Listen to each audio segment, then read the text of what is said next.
ಚರ್ಚಿಗೆ ಮಾದರಿಯಾಗಿರಬೇಕು, ವಿಶ್ವಾಸಿಗಳಿಗೆ ಮಾದರಿಯಾಗಿರಬೇಕು, ಕುಟುಂಬಕ್ಕೆ ನಾವು ಮಾದರಿಯಾಗಿರಬೇಕು. ನನ್ನ ಹೆಂಡತಿನೇ ನನ್ನ ಮಾತು ಕೇಳದೆ ಇದ್ರೆ ಚರ್ಚಲ್ಲಿರುವವರು ನನ್ನ ಮಾತು ಕೇಳ್ತಾರೆ, ಹೇಳೋದಿಲ್ಲ. ನನ್ನ ಮಕ್ಕಳೇ ನನ್ನ ಮಾತು ಕೇಳದೆ ಇದ್ರೆ ಚರ್ಚಲ್ಲಿರುವಂತಹ ಮಕ್ಕಳು ನನ್ನ ಮಾತು ಕೇಳ್ತಾರೆ.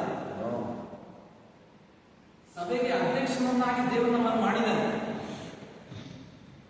ಸೇವೆಗೆ ಸೇವಕರಾಗಿದ್ದೇವೆ, ವಾಕ್ಯಕ್ಕೆ ನಾವು ಸೇವಕರಾಗಿದ್ದೇವೆ, ಕರ್ತನಿಗೆ ನಾವು ಸೇವಕರಾಗಿದ್ದೇವೆ, ಯೇಸು ಕ್ರಿಸ್ತನಿಗೆ ನಾವು ದಾಸರಾಗಿದ್ದೇವೆ.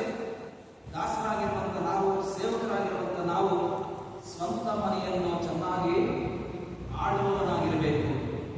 ಎಷ್ಟೋ ಕುಟುಂಬಗಳು, ಎಷ್ಟೋ ರಾಷ್ಟ್ರಗಳು ಬಿದ್ದು ಹೋಗುವುದಕ್ಕೆ, ತಮ್ಮ ಕುಟುಂಬಗಳು ಅಧ್ವಾನ ಆಗುವುದಕ್ಕೆ ಎಷ್ಟೋ